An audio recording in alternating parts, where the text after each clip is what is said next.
Hello दोस्तों, कैसे हैं आप सभी। आशा करता हूं कि आप सभी अच्छे होंगे। अगर आप कोडिंग के स्टूडेंट हैं तो ये चैनल ख़ास तौर से आपके लिए ही है। सो इसको प्लीज़ सब्सक्राइब करना। भाई सबका सपोर्ट बहुत ज़रूरी है करना। चलिए, तो हम आज का असाइनमेंट जो कि 19.1 है इसको स्टार्ट करते हैं। तो सबसे पहले हमारा जो पुराना असाइनमेंट दिया था वो वाला असाइनमेंट है, उसी में हम एडजस्ट करेंगे क्योंकि उसी का थोड़ा एडवांस असाइनमेंट है ये। तो चलिए हम स्टार्ट करते हैं।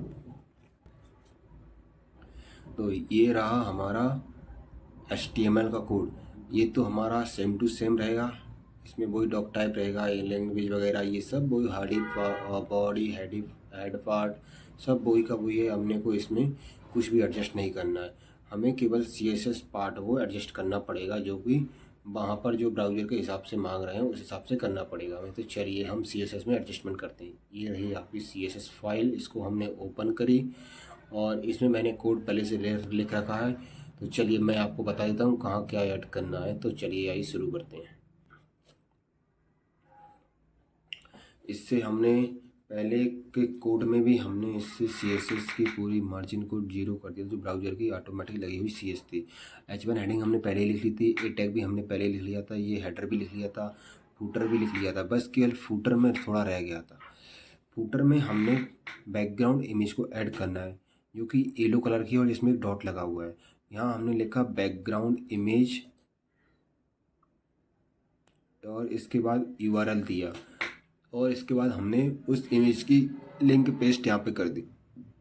तो इससे हमारा क्या हो गया, यहाँ पे इमेज लोड हो गई है और उस इमेज को हम अब फूटर पे देख सकते हैं। इसके बाद और नीचे जाते हैं तो ये सब हमारा पहले का लिखा हुआ कोड था। और इसके बाद अब आते हैं मेन पार्ट में। मेन पार्ट में हमें बैकग्राउंड इमेज को ऐड करना है। मेन पार्ट में देखा हमने कि ये बैकग्राउंड में इमेज थी जो हमें डालना था। इसमें पैडिंग ये सेम टू सेम है, मेन हाइट भी है। यहाँ तक का कोड हमारा पहले ही लिखा हुआ था इसमें। अब हम यहाँ से स्टार्ट करते हैं। इसमें डाली हमने ये बैकग्राउंड इमेज लगाई और यहाँ पे उसका URL पेस्ट कर दिया। तो यहाँ से हमें हमारी बैकग्राउंड की इमेज मिल गई और इसमें हमने लिख दिया बैकग्राउंड रिपीट। तो ये मतलब कि अगर इमेज छोटी रह जाती है स्क्रीन के हिसाब से तो यहाँ पे कहीं कहीं मतलब छोटी छोटी इमेज आ जाती है बहुत सारी। तो इसलिए हमने लिख दिया कि मतलब इमेज कोई रिपीट नहीं होनी चाहिए, केवल सिंगल इमेज आएगी। और यहाँ रहता है बैकग्राउंड का साइज जो है ना वो कवर, मतलब कि एक ही इमेज पूरी सिस्टम की स्क्रीन को कवर करेगी। हमने इसलिए ले लिया कवर करना है। और यहाँ पे एक कंटेंट भी होता है, मतलब जिस तरह कंटेंट होता है उस तरह से एडजस्ट कर लेता है, पर हमें कंटेंट के हिसाब से एडजस्ट नहीं करना हमें, क्योंकि पूरी मेन एरिया पे लगाना है। इसलिए हमने यहाँ पे कवर एडजस्ट करा है, ना कि हमने कंटेंट एड करा है। तो हमने कहा बैकग्राउंड पोजीशन दे दी, जिसमें कि राइट रहेगी, मतलब कि ये आपकी हॉरिजॉन्टल है और ये आपकी वर्टिकल है। मतलब हॉरिजॉन्टल इस साइड में ऐसे जाओगे आप तो इस साइड में ये राइट साइड में जाएगा और यहाँ से सेंटर में ले लेगा ये। तो ये उठा के आपको बैकग्राउंड पोजीशन हो गई।